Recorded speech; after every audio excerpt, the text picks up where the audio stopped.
de la persona de Jesucristo ha sido el impacto más grande que la historia humana ha tenido. Jesucristo es tan grande en su impacto en la historia que precisamente, aunque sabemos que ahora el 24 de diciembre no nació, pero lo aprovechamos para poder festejar y que reine este espíritu de regalos, de generosidad, de reflexión y de meditación. Cristo es tan grande que se celebra su nacimiento. Jamás en la historia hemos oído, o tal vez muy pocas personas, cuando nació Gautama Buda, cuando nació Mahatma Gandhi, Confucio o los grandes iluminados, Mahoma. Pero sin embargo Cristo es tan grande su impacto en la historia que no solamente se celebra este día del 24 de diciembre, sino que además celebramos su muerte y su resurrección en la famosa Semana Santa. Es increíble que se den vacaciones otra vez, hasta los ateos se van a la playa y podemos darnos cuenta que algo hay en este hombre que ha impresionado e impactado la historia como, repito, nadie jamás. Sin embargo, el verdadero significado de la Navidad y el milagro y el misterio que se encuentra detrás del nacimiento de Jesucristo, pocas personas lo han comprendido. Voy a leer un pasaje en este libro que tengo en mis manos que se llama la Biblia. El primer libro en haber sido impreso en la imprenta de Gutenberg. El libro más traducido a más lenguajes, a más dialectos que cualquier otro volumen de literatura en los millones de librerías que hay en el mundo entero. El libro de Isaías, cuando ustedes vayan a Jerusalén, van a encontrar en el Museo del Holocausto los rollos del Gran Mar Muerto, o se conocen como los rollos de Qumran, que se encontraron en 1948. Ahí está este libro de Isaías, que voy a leer una porción, escrito exactamente como fue hace 2700 años. Ahí están los pergaminos exactamente como lo tenemos en las Biblias en el siglo XXI. Así que, damas y caballeros, cuando abrimos la Biblia, no estamos abriendo un libro como El origen de las especies de Carlos Darwin, que no tiene absolutamente nada de científico. No estamos hablando de un libro de mitos ni de leyendas. Estamos hablando de un libro respaldado por la historia, por la arqueología, por la antropología, por la genética, la física, la biología, las matemáticas, la literatura, la poesía. Y al mismo tiempo es un libro ignorado por la mayor parte de la humanidad, controvertido, atacado, burlado. ¿Por qué? Por la ignorancia precisamente que existe del conocimiento de este maravilloso volumen de literatura. Dice en Isaías capítulo 9, hace 2700 años, el profeta profetizando la entrada 700 años antes de que Cristo naciera, qué iba a ser Jesús y cómo se le iba a llamar. Y dice así en el versículo 2: el pueblo que andaba en tinieblas vio gran luz. Los que moraban en tierra de sombra y de muerte, luz resplandeció sobre ellos. Versículo 6: porque un niño nos es nacido, hijo nos es dado, y el principado sobre su hombro, y llamará su nombre Admirable, Consejero, Dios fuerte, Padre eterno, Príncipe de paz. Lo dilatado de su imperio y la paz no tendrán límite sobre el trono de David y sobre su reino, disponiéndolo y confirmándolo en juicio y en justicia desde ahora y para siempre, porque el celo de Jehová de los ejércitos hará esto. Cuando nosotros vemos esta entrada de Jesucristo al mundo, significa simplemente que Jesús vino al mundo porque nosotros estamos ciegos espiritualmente. El ser humano no ve más que lo que alcanzan sus 5 sentidos a percibir, desgraciadamente. y nos envolvemos en un mundo donde estudia una carrera que vayas a hacer dinero y el éxito es ser conocido y tener millones de seguidores, llegar a ser presidente de la República o un gran cantante o Miss México o Miss Belleza Latina, etcétera, etcétera. Y cuando el ser humano alcanza el éxito o cuando llegas a la cumbre, te das cuenta que si tú llegas sin Dios, mientras más alto llegues, más rápido será tu caída. Porque no fuimos diseñados para recibir el honor del mundo, ni el aplauso del mundo, ni el halago, ni los aplausos que el ser humano tiende a darles a las grandes personalidades. Esta es la razón por la cual el gran César Romano dijo estas palabras: el poder corrompe y el poder absoluto corrompe absolutamente. Qué peligroso es poder triunfar en la vida, tener dinero, tener éxito sin haber tenido antes el conocimiento del Hijo de Dios. Estamos ciegos espiritualmente porque hay un mundo que nos rodea, que es el mundo espiritual, que es el verdadero mundo que Cristo nos vino a revelar. En segundo lugar, Jesús se hace hombre y se hace mortal porque nos encontramos, dice la Biblia, arruinados moralmente para ser perdonados por Él. El ser humano se encuentra en su ruina moral y lo podemos comprobar en el siglo XXI. Siempre en la historia ha habido homosexualismo, lesbianismo, transgénero que está de moda, etcétera, etcétera. Siempre ha habido guerras, siempre ha habido violencia, desde que Caín mató a Abel. Pero damas y caballeros, nunca en la historia el ser humano había llegado a lo que hemos llegado en el siglo XXI. La institución más santa y más sagrada que existe en la sociedad es el matrimonio entre un hombre, una mujer y sus hijos. Esta es la base de toda sociedad, la familia. Y hemos llegado en el siglo XXI a destruir, a atrevernos a redefinir aquello que Dios estableció como el fundamento y de nuestra sobrevivencia. Hemos llegado a una ruina moral sin que nos demos cuenta. Y el problema es que nos estamos acostumbrando a que sea normal en la mayor parte de los gobiernos y las sociedades.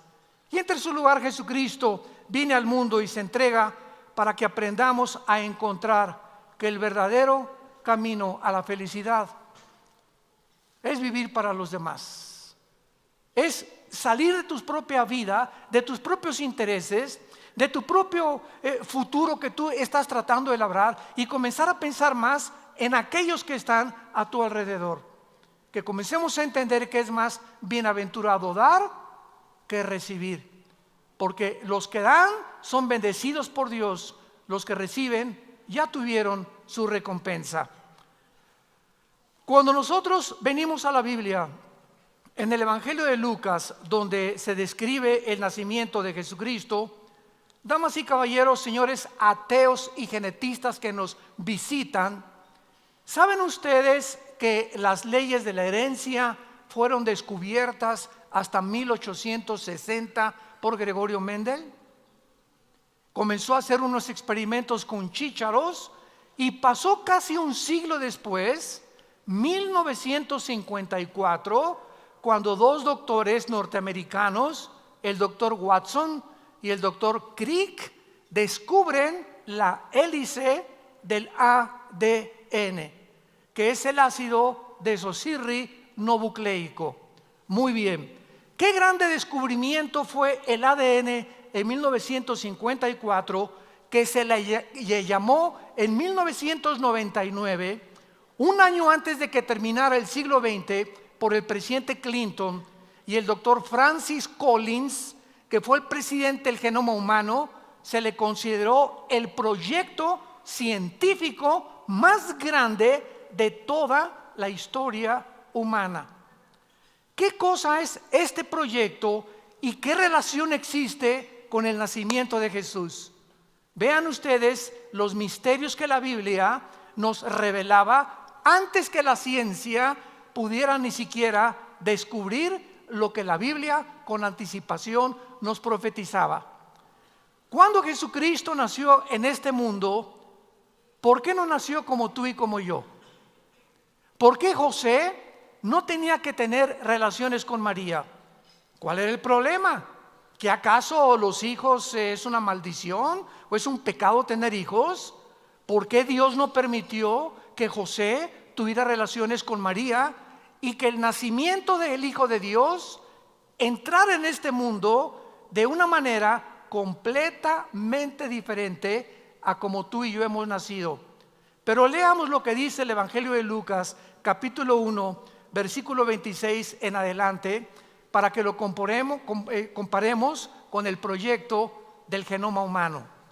Al sexto mes el ángel Gabriel fue enviado por Dios a una ciudad de Galilea llamada Nazaret, a una virgen desposada, o sea, comprometida con un varón que se llamaba José, de la casa de David, y el nombre de la virgen era María. Entrando el ángel en donde ella estaba, le dijo: salve muy favorecida, el Señor es contigo, bendita tú entre las mujeres. Mas ella, cuando le vio, se turbó por sus palabras y pensaba: ¿qué salutación sería esta?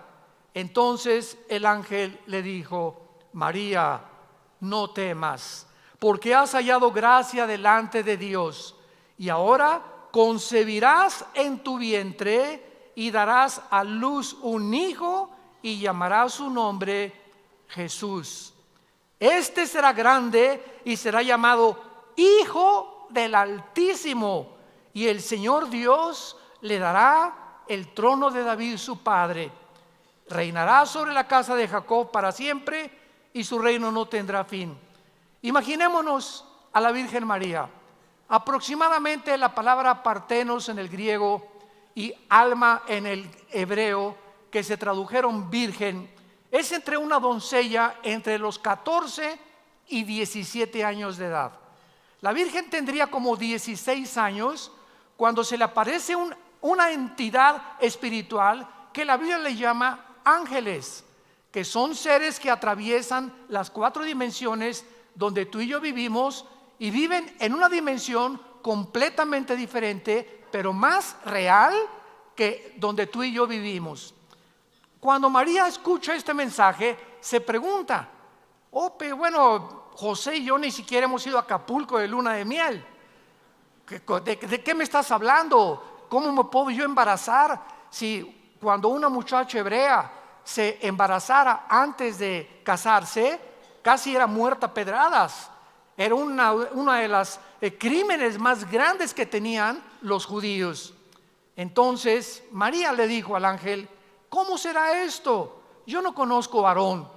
Respondiendo el ángel le dijo: el Espíritu Santo vendrá sobre ti y el poder del Altísimo te cubrirá con su sombra, por lo cual el santo ser que nacerá será llamado Hijo de Dios. No hijo de José, Hijo de Dios. Damas y caballeros, hasta el siglo XX, durante casi 18 siglos, 19 siglos, la mayor parte de los teólogos, la mayor parte de los estudiosos de las Escrituras, los mismos católicos, cristianos, judíos ortodoxos, etcétera, etcétera, se preguntaban: ¿por qué José no pudo tener relaciones con María? ¿Cuál era el problema que Jesucristo entrara al mundo como nacemos todos los seres humanos? Y la respuesta nos las dieron en 1954, cuando se descubre el ADN. Permítanme explicarles. El ser humano está cubierto de billones de células, y dentro de cada una de las billones de células que el cuerpo humano tiene, se encuentran cromosomas, se encuentran los genes, y se encuentra lo que se descubrió, el ADN, el ácido desoxirribonucleico. ¿Qué es el ADN? Bueno, el ADN es una molécula donde se encuentra tu vida y mi vida, donde se encuentra la estatura que tú tienes el color de tu pelo, el color de tus ojos, el color de tu piel. Vienen características no solamente físicas, sino que microscópicamente en esos cromosomas existen características emocionales también. Y salió igual de berrinchuda que su abuela. Y salió con las orejas de papalote de su papá. Y salió con el carácter de liderazgo de la mamá, etcétera, etcétera. Impresionantemente que en una partícula microscópica, en billones de nuestras células, se encuentre un código genético hereditario, damas y caballeros, que se encuentra un software con el idioma de la cibernética del siglo XXI, se encuentra una inteligencia escrita donde cada una de nuestras células determina nuestra misma personalidad. Ahora, muy bien, ¿qué tiene que ver todo esto todavía con el nacimiento de Cristo? Bueno, se descubrió también que el varón, todos los que somos macho camacho, tenemos 2 cromosomas, X y Y. Y las mujeres no tienen el cromosoma Y. Las mujeres tienen cromosoma XX. Entonces, todos los que somos varones en esta mañana, es porque cuando mi papá tuvo relaciones con mi mamá, el cromosoma Y de mi papá fertilizó el óvulo X de mi mamá. Y si tú tienes el cromosoma Y, aunque pienses que eres Nancy o María, eres varón. Porque nuestra biología no la podemos negar. Entonces, si tú tienes el cromosoma Y y piensas que tienes otro género, es porque tu problema está en tu mente. Tienes algún tornillo flojo aquí. Porque estás contradiciendo tu propia naturaleza. Ya dejemos a un lado la Biblia. Estamos en el campo de la biología. Y cuando tú naciste mujer es porque tu papá, cuando tuvo relaciones con tu mamá, el cromosoma X de tu papá fertilizó el cromosoma X de tu mamá, y las mujeres nacieron con 2X en sus cromosomas sexuales. Entonces el varón pone 23 cromosomas, la mujer pone 23 cromosomas, se juntan los dos en la fertilización, y es en la fertilización, damas y caballeros, médicos que nos acompañan, que la Biblia en el Salmo 139 especifica y concluye inexorablemente que la vida comienza en el momento de la fertilización, en el estado embrionario. Y así lo escribe el rey David hace 2000 años. Mi embrión vieron tus ojos. No es a la semana, no es a las 3 semanas. ¿Quién puede concluir cuándo comienza la vida si no es el que nos creó? Todo lo que no salga de la Biblia es de carácter especulativo, filosófico, hipotético, pseudocientífico. Entonces la Biblia nos muestra que en el momento de la fertilización la vida es considerada santa y sagrada para Dios. Ahora bien, dice la Biblia que desde los tiempos de Adán, estamos hablando hace aproximadamente 6000 años, que la raza humana vive sobre este planeta. Aunque el planeta Tierra tiene billones de años, de acuerdo a los métodos científicos como el carbono 14, el potasio argón, la radioactividad, el ser humano tiene solamente no más de 6000 años. Desde el tiempo de Adán hasta nuestros días, todos los varones hemos nacido infectados del cromosoma Y. Dice la Biblia en Romanos 5:12 que el pecado entró al mundo, o la infección o el virus, como tú le quieras llamar, por un hombre. Y el pecado y la infección se propagó por toda la humanidad, por cuanto todos pecamos y fuimos todos alejados de la gloria de Dios. ¿Qué es esta infección que el ser humano trae desde que nacemos?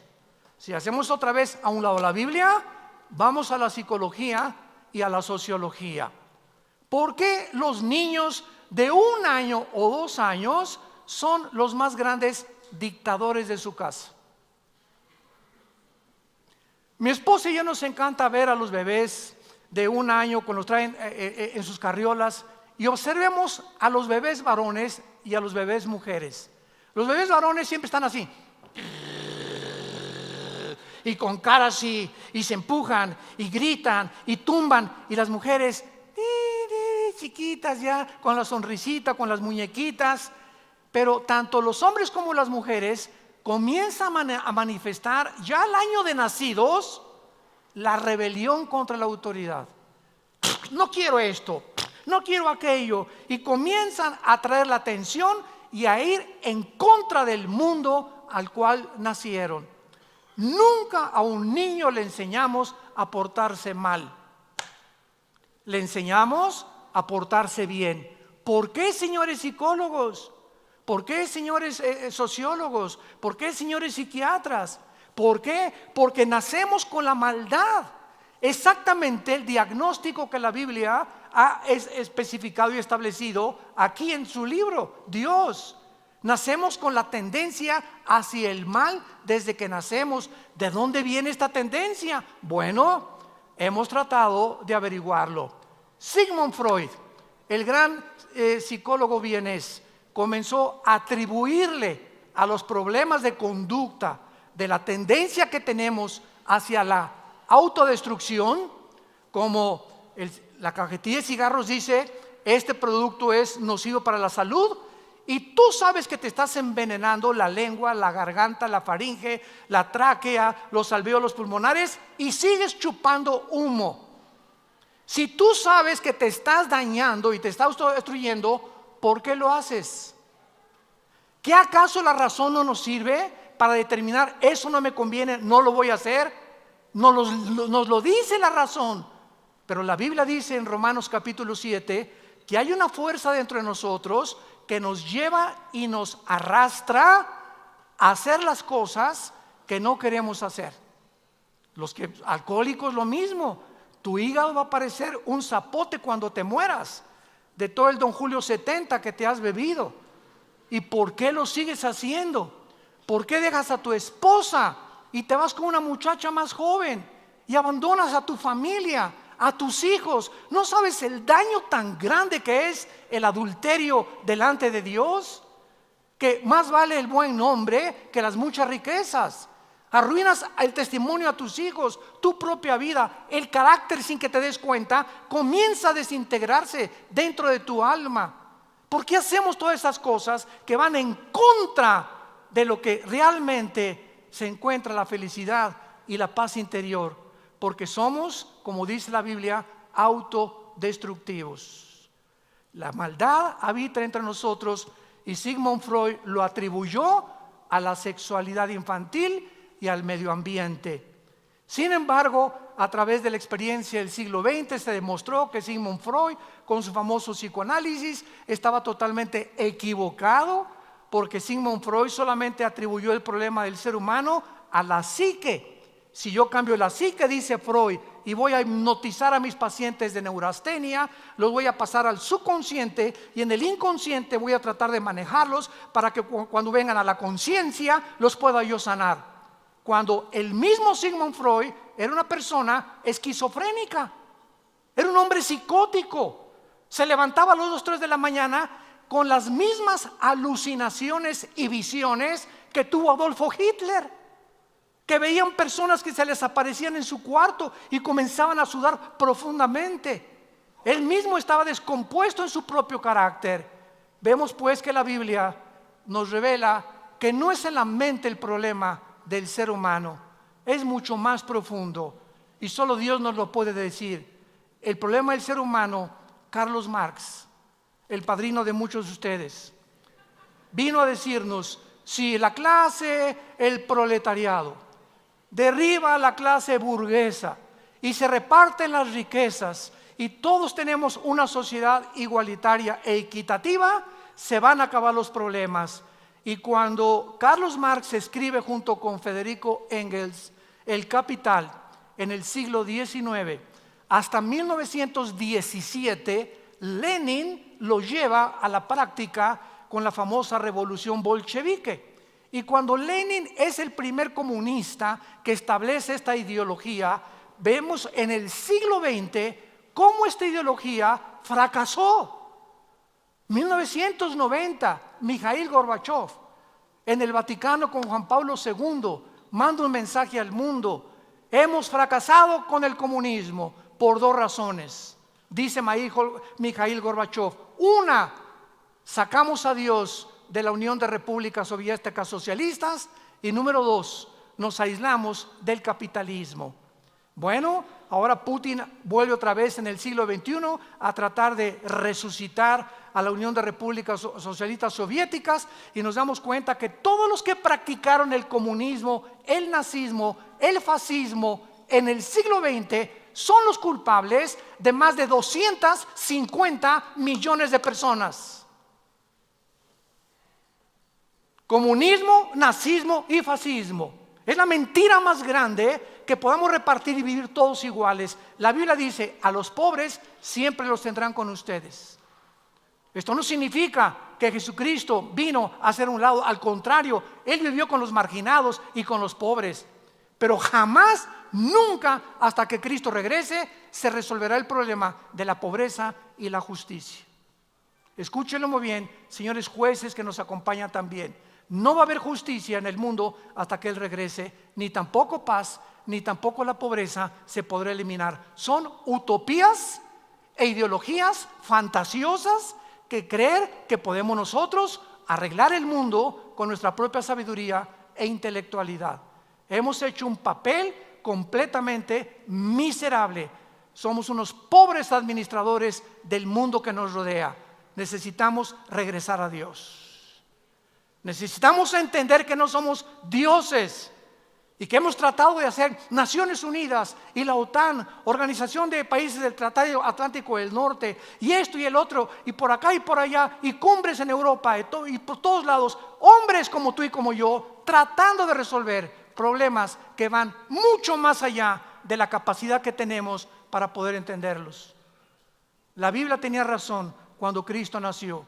Esta es la razón por la cual el misterio de por qué la Virgen no podía ser la mamá de Jesús, tener relaciones con José, era precisamente porque la Biblia ya nos anticipaba que en nuestros genes, en nuestro ADN viene la infección. No es la lucha de clases, no es el medio ambiente ni la sexualidad. William Shakespeare dijo también el defecto trágico. Hemos tratado de bautizar esta autodestrucción de nosotros con diferentes nombres. La Biblia le llama pecado. La Biblia le llama pecado. Y esta maldad que nosotros traemos de nacimiento, no hay nadie más que pueda ser resuelta y sanada y curada en una cruz. Es en la cruz de Jesús donde Dios nos da la solución para la maldad con la cual nacimos. No significa que cuando recibes a Cristo se acaba la maldad, sino que hemos sido absueltos por el tribunal cósmico de esa culpa que Jesús lleva en nuestro lugar al pagar por ella con su sangre derramada en la cruz. No hay ningún otra panacea, no hay ninguna otra cura ni medicina más que la sangre de Jesucristo. Este es el mensaje que la Biblia nos da. Veamos ahora las implicaciones del nacimiento de Cristo en el mundo. Cristo no fue un gran revolucionario. Yo antes de ser cristiano era revolucionario, idealista. He dicho que tenía el Che Guevara como de 5 metros arriba de mi cama. Era un fanático del marxismo, leninismo, de la dialéctica materialista. Yo estaba convencido en mi juventud que era lo que necesitaba una revolución social y teníamos que tomar las armas. No había otra manera de poder cambiar los gobiernos más que a través del uso de las armas, que fue lo que se expandió y se propagó por Fidel Castro en Sudamérica cuando el Che Guevara lo mataron y a sus hombres al tratar de expandir el comunismo, que fue un fracaso total tanto en la isla como en Sudamérica también. Entonces, cuando nosotros venimos a Jesucristo, descubrimos que Él no fue un gran revolucionario, aunque en cierto sentido revolucionó espiritualmente al ser humano. Cristo no puede ser considerado un gran maestro de moral, como Confucio, como Mahatma Gandhi, como Salomón. No. Cristo es uno de los grandes profetas, de los grandes iluminados. Damas y caballeros, cuando tú lees la Biblia, Él no nos da esa opción para creer estas teorías que nosotros hemos inventado. ¿Sabe lo que dice la Biblia en Juan capítulo 1, versículo del 1 al 3? Cuando Jesucristo nace por primera vez, en el principio era el Verbo. El Verbo era con Dios y el Verbo era Dios. En el principio era con Dios. Todas las cosas por Él fueron hechas y sin Él nada de lo que ha sido hecho fue hecho. En Él estaba la vida y la vida era la luz de los hombres. Aquella luz verdadera que alumbra a todo hombre vino a este mundo. En el mundo estaba y el mundo por Él fue hecho, pero el mundo no le conoció. La pregunta es, si tú le conoces como un gran revolucionario, como un gran profeta, como un gran maestro de moral, o si tú realmente le has conocido como es realmente en su carácter, el Hijo de Dios, el ser que vino a dar su vida en nuestro lugar. Hubo un tiempo cuando Jesucristo comenzó a caminar con los apóstoles por Galilea, y entonces Cristo estaba interesado para saber qué decía la gente, qué pensaban acerca de su persona. Dice Mateo 16, versículo 13: viniendo Jesús a la región de Cesarea de Filipo, preguntó a sus discípulos: ¿quién dicen los hombres que es el Hijo del Hombre? Ellos dijeron: unos allá por Metepec dicen que eres Juan el Bautista, por Satélite dicen que eres Elías, otros allá por allá por Lechería que eres Jeremías, otros dicen mi familia y muchos que simplemente eres un profeta. Él entonces les preguntó a sus discípulos: ¿y ustedes quién dicen que yo soy? Respondiendo Simón Pedro dijo: tú eres el Cristo, el Hijo de Dios. Entonces le respondió Jesús: bienaventurado seas Simón, hijo de Jonás, porque no te lo reveló carne ni sangre, sino mi Padre que está en los cielos. Damas y caballeros, antes de que yo conociera a Jesús como mi Salvador, como el Hijo de Dios, pensaba como pensaban la mayor parte de los seres humanos. Me hablaban de Jesús, no, Che Guevara y Jesús, grandes revolucionarios. Confucio y Salomón y Mahatma Gandhi y Jesús, grandes maestros de moral. Pero no fue hasta que lo acepté en mi corazón y lo recibí como mi Señor y mi Salvador, que mi mente fue iluminada y ahora lo puedo ver como Él es, Dios hecho carne. Y no es hasta que tú lo recibas en tu vida que tú tendrás la misma revelación que tuvo Pedro y que hemos tenido millones de personas desde hace 2000 años. Jesús no es simplemente un hombre como los grandes que han atravesado la historia. Él es el Dios hecho carne. ¿Como quién lo conoces tú? Jesús dijo algo absolutamente asombroso en Mateo 11, 27. Todas las cosas me fueron entregadas por mi Padre, y nadie conoce al Hijo sino el Padre, y al Padre conoce alguno al Hijo, y aquel a quien el Hijo lo quiera revelar. ¿Saben lo que dice la Biblia? Personas que nos visitan, que tú nunca vas a poder conocer a Dios, nunca vas a poder conocer a Dios si antes no conoces a su Hijo. Te puedes ir a Chapultepec a hacer Buda, hacer lo que quieras. Te puedes ir a meditar a los Himalayas. Puedes tratar de buscarlo en las religiones. Es Jesús el que vino hace 2000 años a este mundo, que nació de una virgen y murió en una cruz, el que Dios escogió, determinó, predestinó para que Él fuera el que nos diera a conocer quién es Dios. Fuera de Jesucristo, todo lo que tú conozcas de Dios es de carácter especulativo y filosófico. Solo la Biblia nos revela verdaderamente quién es y cómo fue Jesucristo. Pablo nos dice en Colosenses 2:8, miren que nadie los engañe por medio de filosofías y huecas sutilezas, según las tradiciones de los hombres y no según Cristo.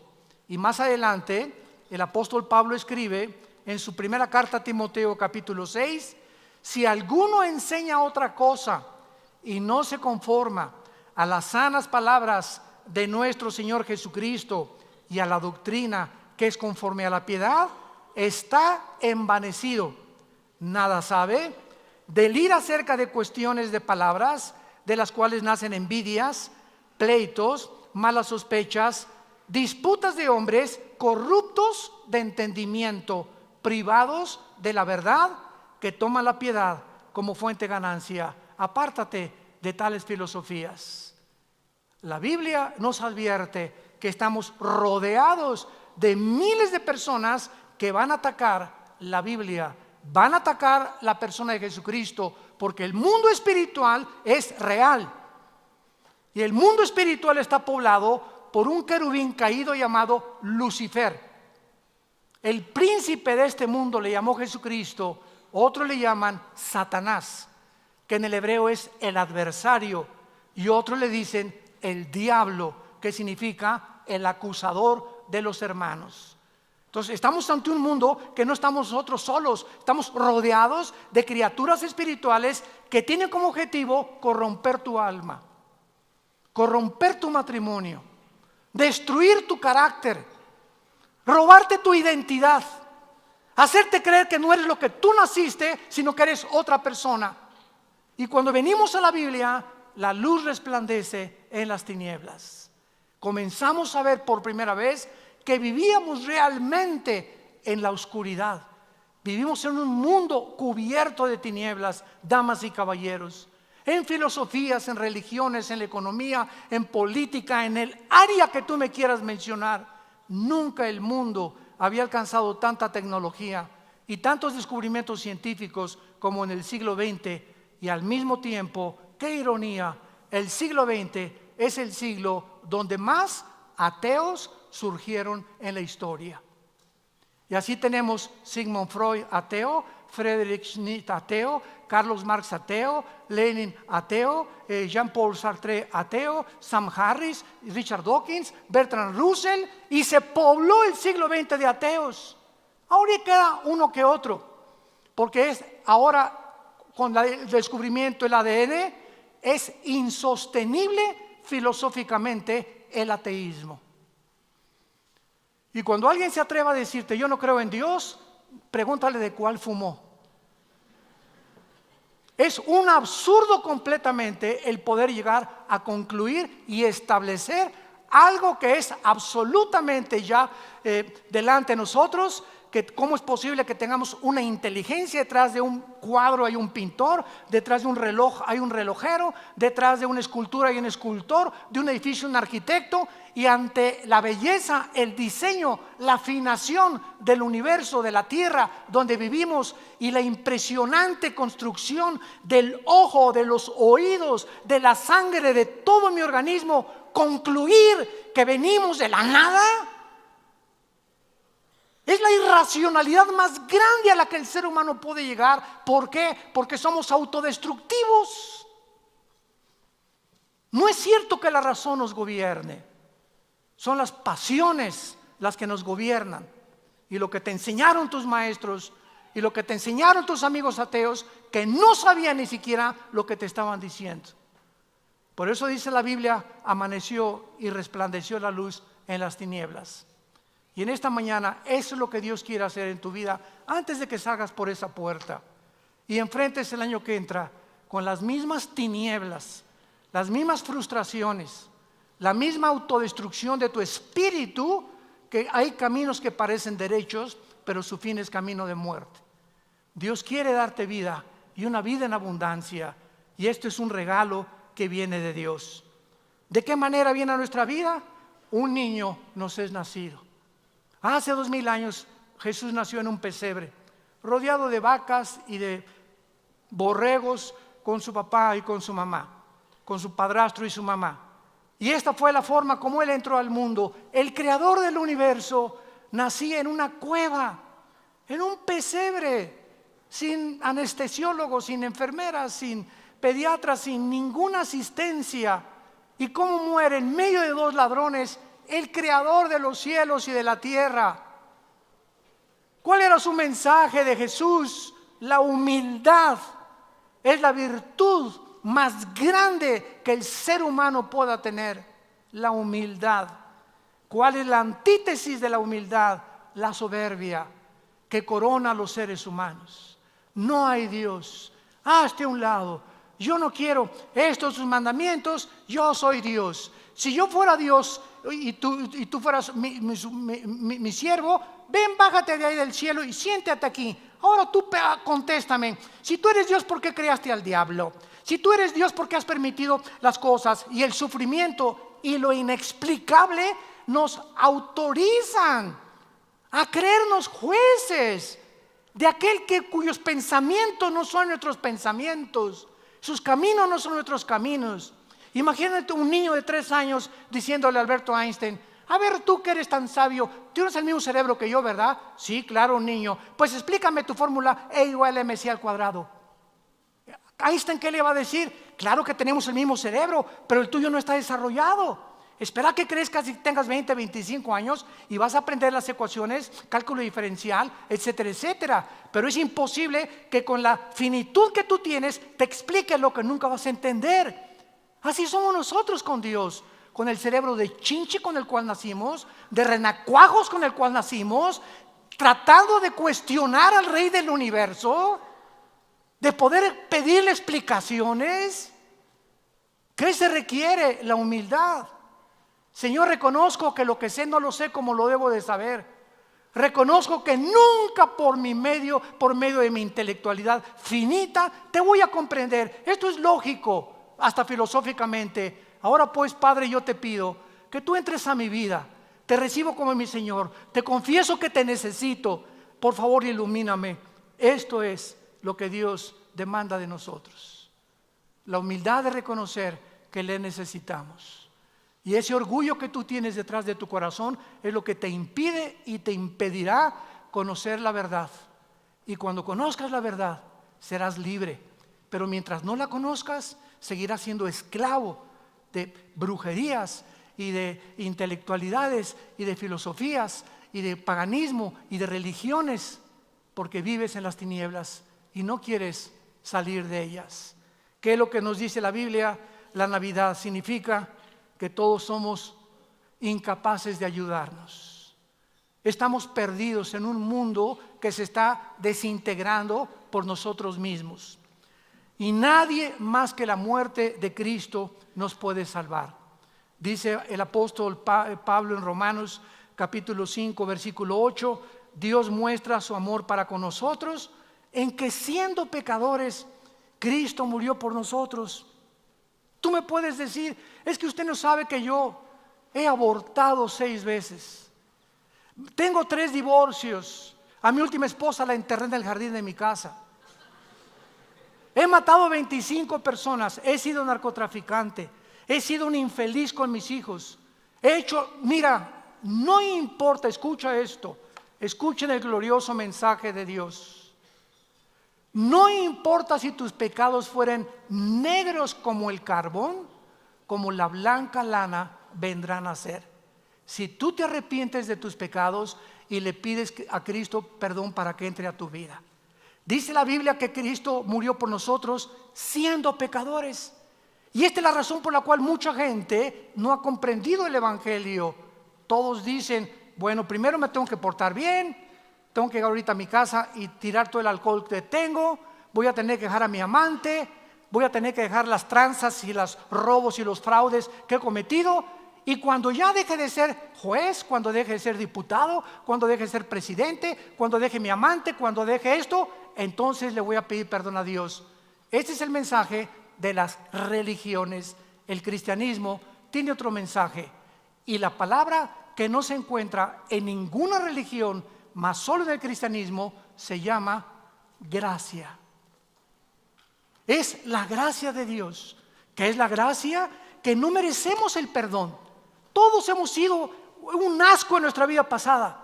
Todos hemos pecado, todos hemos adulterado, fornicado, hecho mentiras. Todos de alguna manera hemos ido contra las leyes de Dios. Pero Dios en la cruz nos dice: ven cómo estás. Así como limosnero, sin nada que ofrecerme, simplemente ven a la cruz y dime: ten misericordia de mi pecador. No tengo nada que ofrecerte, Señor, más que una vida completamente deshecha, perdida de pecado. Solo te pido que tengas misericordia de mí. Ese mensaje de la Biblia, que aún siendo pecadores Él nos ama y nos quiere perdonar. Y este pecado que tú traes, con el cual nacimos y con el cual yo también nací, la Biblia le dice la Biblia que la paga del pecado es la muerte.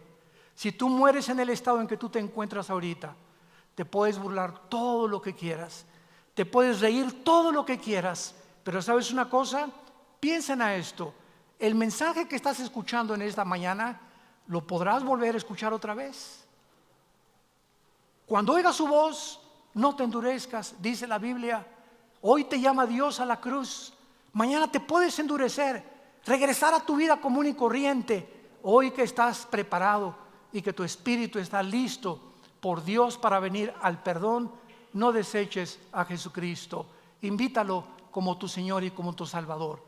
Y las personas que lo quieran hacer en esta mañana, inclina tu cabeza ahí desde tu lugar y simplemente dile estas palabras con toda tu alma, con todas tus fuerzas y con todo tu corazón. Señor mío y Dios mío, te pido perdón por mi vida. He pecado contra ti, he hecho lo malo delante de tus ojos y no tengo nada con qué pagar esta cuenta de pecado. Ahora he oído que en esa cruz tu Hijo bajó del mundo hace 2000 años a decirme que me amabas, porque de tal manera nos amas. Es tan grande tu amor por mí que me entregaste a tu Hijo en esa cruz, para que si yo en esta mañana creyera en Él, no me perdiera en el infierno, mas tuviera el perdón de mis pecados y la vida eterna. Señor Jesús, creo que en esa cruz hace 2000 años, con tu sangre preciosa que derramaste, después de que te pusieron la corona de espinas en la cabeza, los clavos en tus manos y en tus pies, y fuiste atravesado por una lanza por el centurión romano, y desde la cruz nos decías que nos amabas. Te pido que entres a mi corazón, porque creo que a los 3 días resucitaste de los muertos, venciste la muerte, y con esta esperanza de volver a vivir, te invito a que vengas a mi vida como mi Señor y mi Salvador. Gracias, porque de aquí en adelante me iluminarás, me mostrarás el camino y me fortalecerás en la corta vida que me queda para conocerte, adorarte y servirte con todo mi corazón, porque te lo pido y te doy las gracias en el nombre precioso de tu Hijo Jesucristo. Amén.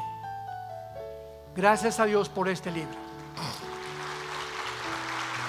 Gracias a Dios por la Biblia. Gracias a Dios por este libro. Gracias, Señor. Gracias por este libro maravilloso que Dios nos ha dejado. Todos ustedes en esta mañana que tal vez hicieron esta oración, les digo que somos autodestructivos. Todos ustedes los que hicieron esta oración por primera vez, nos gustaría bendecirles y saludarles. Y si tú hiciste esta oración por primera vez en tu vida, ahí desde tu lugar, les pido que se pongan de pie. Párense los que hicieron por esta oración. Gracias, que Dios los bendiga. Gracias allá también. Gracias. Gracias, Señor. Cuánta gente. Dios los bendiga. Dios los bendiga. Gracias a Dios. Dios te bendiga, señorita. Gracias, jóvenes. Gracias. Allá atrás también. Gracias. Gracias a Dios. Que Dios los bendiga. Dichosos y felices los pobres en espíritu, porque ustedes verán a Dios. Dichosos ustedes los que han llorado en esta mañana o han derramado alguna lágrima por tus pecados, porque la Biblia dice que serás consolado por el que entró a tu corazón.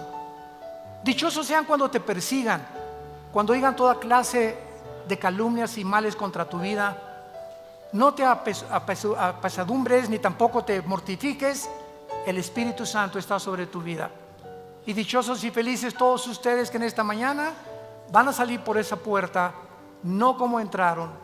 Todavía ni te imaginas lo que significa haber recibido a Jesucristo en tu vida. Que Dios los bendiga, que tengan una muy feliz Navidad, un próspero año nuevo y que tengan mucha paz.